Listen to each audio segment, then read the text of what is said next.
أعوذ بالله من الشيطان الرجيم بسم الله الرحمن الرحيم صلى الله تعالى على حبيبه محمد وآله وسلم. Assalamu alaikum and welcome to our segment on Surah Al Hijar. Inshallah, today we will begin Surah Al Hijar and cover the first Ruku, verses 1 to 15. Surah Al Hijar is a Meccan surah as it was revealed in Makkah. It is the 54th surah in Revelation order and the 15th surah in Quranic order. It has 6 parts, or Ruku, and consists of 99 verses. The name Al Hijar is found in verse 80 of the surah and means the stone. May Allah grant us the ability to understand the true meanings of the Quran by the grace of His Prophet Muhammad sallallahu alaihi wasallam. Ameen. With this dua, let's begin the first Ruku of Surah Al Hijar. Verse 1. Alif Lam Ra. These are the signs of the book and Quran. Clear.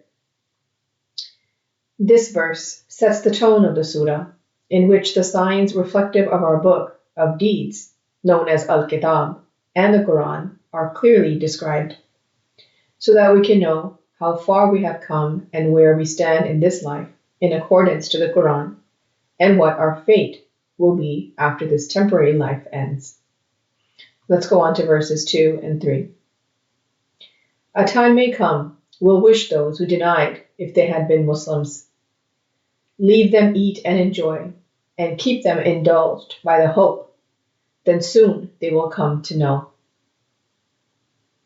Those who deny what the Quran says are being reminded here to be ready for a time when they will wish that they had adjusted their lives according to what the Quran says and took the path of submission, so they could be at peace. As mentioned in Surah Al-Azab, in verse 66, where it says, "The day their faces will be turned about in the fire, they will say, 'How we wish we had obeyed Allah and obeyed the Messenger.'" Some individuals deny the Quran's teachings simply because they are too consumed with fulfilling their own personal desires. However, Allah is reminding us to let them be and continue to enjoy their current state in this temporary life.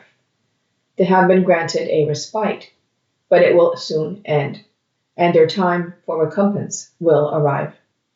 At that point, their hopes will be shattered as they come to realize the truth. As mentioned in Surah Al-Nahl in verse 61, where it says, "And if Allah were to impose blame on the people for their wrongdoing, He would not have left upon it any creature, but He defers them for a specified term. And when their term has come, they will not remain behind an hour, nor will they proceed." Let's go on to verses 4 and 5. "And not we destroyed any city, except for it was a book known. Not can advance any nation its term, nor can delay it."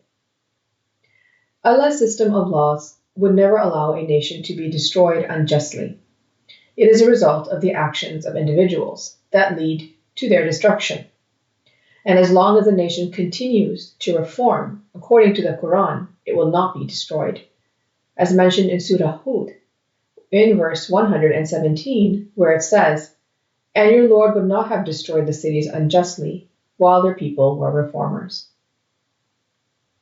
Throughout history, we have learned about various nations who were sent messengers to convey Allah's commands.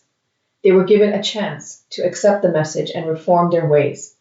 It is imperative that we take heed of their stories and work on reforming ourselves as soon as possible. We cannot predict how much time we have, so the sooner that we start, the better it is for us. As mentioned in Surah Al-Araf in verse 34, where it says, "And for every nation is a term, so when their time has come, they will not remain behind an hour, nor will they proceed."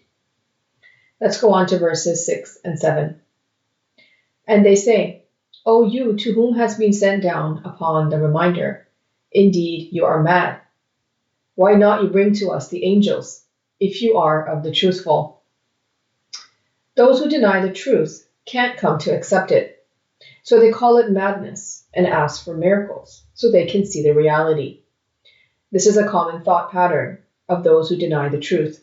as mentioned in Surah Al in verse 7, where it says, "And they say, 'What is this messenger that eats food and walks in the markets? Why was there not sent down to him an angel so he would be with him a warner?'"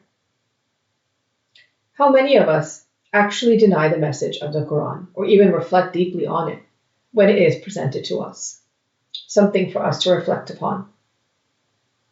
Let's go on to verses 8 and 9. "Not we send down the angels except with reality, and they would not then be given respite.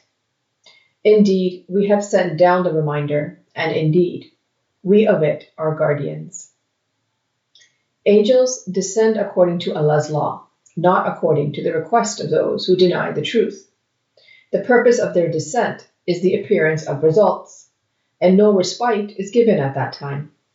As stated in Surah Al in verse 8, where it says, "And they say, 'Why was there not sent down to him an angel?'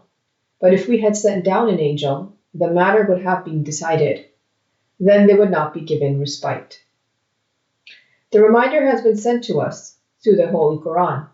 It is a complete code of life for everyone. Allah has taken charge to protect it himself, and no power in the world can change or erase it. As stated in Surah Al in verse 115, where it says, "And the word of your Lord has been fulfilled in truth and in justice. None can alter his words, and he is the hearing, the knowing." Let's go on to verses 10 and 11. "And certainly we sent before you among the sects of the former, and not came to them any messenger except that they ridiculed him." Allah's message of truth has been the same throughout history and will continue to be that way for all mankind. It is up to each individual to accept it or deny it. And every messenger who brought the message was taunted and ridiculed by the deniers, as we have read their narratives in the Quran. Instead of contemplating on the reality and recognizing the truth, they countered the message and attacked the messengers. As mentioned in Surah Yasin, in verse 30, where it says, "How regretful for the servants! There did not come to them any messenger, except that they used to ridicule him." Let's go on to verses 12 and 13. "Thus we make it enter in the hearts of the criminals. Not they believe in it, and verily have passed the precedent of the former." The psychological state of all criminals is that they respond to arguments with contempt.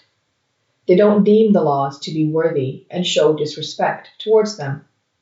And we have seen what happens to criminals, as mentioned in the Quran and also in our societies today. Their example is for us to learn from. And if we act like them, then we are not any different. Let's go on to verses 14 and 15. "And if we open to them a gate from the sky, and they continued therein to ascend, they would say, 'Only have been dazzled our eyes. Nay, we are a people bewitched.' Those mentioned in the previous verse have their minds shut off. Even if heaven's gates opened from above for them, they would not believe it, even if they saw it. They would say that they have a spell cast on them. Instead of contemplating on the reality of the signs with complete impartiality, they attribute their reality to supernatural things." This concludes the first Ruku of Surah Al Hijar. Let's briefly go over what we discussed. The Holy Quran provides a detailed description of the purpose of life, the standard required for success, the way to achieve it, and the obstacles that come in the way. It helps us understand the standards that we should aspire to achieve and how we can attain them. Those who deny the message of the Quran are identified by their desire with fulfilling their personal interests. They raise strange objections and demands in an attempt to reject the truth. In the past, the deniers made fun of their messengers, but when their cruelty crossed all limits, they met their own destruction. Allah revealed the Holy Quran through the mediation of Prophet Muhammad sallallahu alaihi wasallam. Following the teachings of the Holy Quran, and the blessed Sunnah of the Prophet ﷺ is the only way to achieve salvation. On the other hand, those who deny the truth and reject the messengers will meet the same fate as the deniers of the past. May Allah grant us the ability to understand the Holy Quran and its true meanings in light of the life and guidance of Prophet Muhammad ﷺ. Ameen. Thank you for joining us for this segment. Until next time. Sadaqallahul Aliyyul Azim. Allah speaks the truth, the exalted, the great. Sallallahu ta'ala ala habibihi Muhammadin wa alihi wa sallam.